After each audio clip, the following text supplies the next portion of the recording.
Hello out there, you're watching everything you need to know about Star Wars X-Wing Miniatures game, and today we're looking at the TIE Fighter expansion pack, yet another expansion pack from Wave 1. And I know you're probably wondering why in the world, if you have 2 of these core sets, and you have 4 of these TIE Fighters already, would you possibly need another one? Well, the answer is the more TIE Fighters you can have, the better. In a 100-point squad, you can usually fit about 5 or 6 of these pretty easily because they don't cost a lot of points, and it's good to have a swarm. It's basically like having one big ship that gets to attack 5 or 6 times around. So it's good to have more TIE Fighters. The other thing that's going to happen with this expansion is you're going to get other pilots. You're going to get pilots that you don't get in the core set. And when you combine the named pilots and the generic pilots from the core set with the named pilots and the generic pilots from the expansion, you've got quite a selection to choose from. So my personal recommendation and what I do is I have 2 of these core sets and then 2 of the TIE Fighter expansions, which gives you a total of 6 TIE Fighters. And you're going to get 6 copies of each of the generic pilots, and you're going to get 2 copies of each of the named pilots. And then what I do from there, I just get rid of the extra copy of the named pilots because you don't need those. They're unique, so you'll never need more than 1 copy. But let's look at who these named pilots are that you get. First and foremost, you get Howl Runner. Howl Runner has a PS8, costs 18 points, has an elite pilot talent, and has the ability that when another friendly ship at range 1 is attacking with its primary weapon, it may re-roll 1 attack die. So you can see how advantageous that can be if you have 4, 5, or 6 ships in a TIE swarm, and one of those is Howl Runner.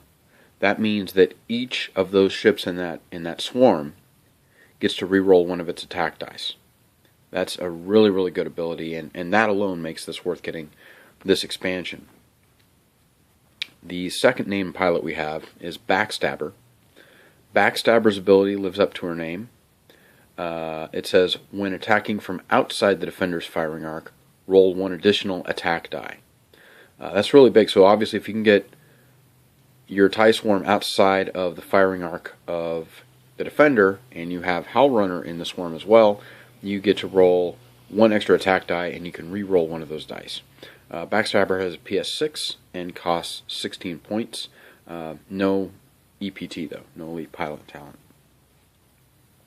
Next we have Winged Gundark, who has a PS5 and costs 15 points. Winged Gundark's ability is when attacking at range 1, you may change one of your hit results to a crit result. Now obviously you're probably not going to be able to get a TIE swarm with several named pilots in a 100-point list, but it's good to have those options for sure.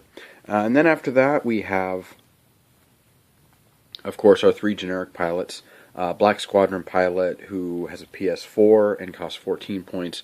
Obsidian Squadron Pilot has a PS3 and costs 13 points. And then Academy Pilot has a PS1 but only costs 12 points. So you can get a swarm with a lot of Academy Pilots. You could have 8 Academy Pilots in a swarm for less than 100 points. Not that you'd want to.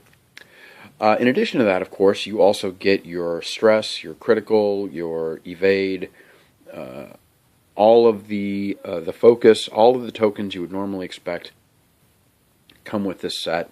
You also get 2 upgrade cards. Now the first one, they're both EPTs obviously because you have Black Squadron and Howl Runner who can get elite pilot talents. So the 2 you have to choose from are Determination, which you already have from the core set. In fact, you have 2 copies of it if you have 2 core sets, but hey, you have another one, so it's not unique. You could put this on any ship that can use an elite pilot talent. The new elite pilot talent that we have is called Swarm Tactics.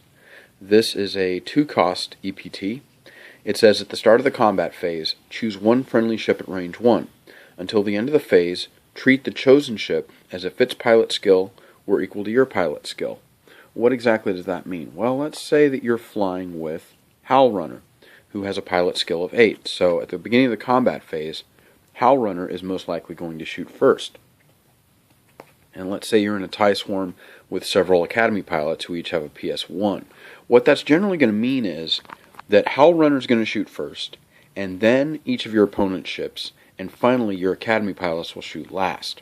Well, if you have swarm tactics on Howl Runner, then what that's going to enable is Howl Runner can choose one of these Academy pilots and give them a PS8 just for that round. So Howl Runner will shoot, and then one of the Academy pilots, who temporarily has a PS8, and then all the other ships, and then finally the remaining Academy pilots. So, especially in a TIE Swarm, this is, well, it's called Swarm Tactics. This is definitely a good EPT to add, especially when you have a bunch of little generic pilots that have a low elite pilot talent, a low pilot skill. This will definitely help them out. So, anyway, that's the expansion. I do recommend, like I say, picking up 2 of those in addition to 2 of the core sets, and then your TIE Fighter needs will be completely covered. I hope that's been helpful as you're choosing which expansions to go with. We still have the Y-Wing Fighter and the TIE Fighter expansion advanced to look at, and hopefully by then you'll have an idea of how you want to get started with your collection. Until next time, GLHF, good luck, have fun.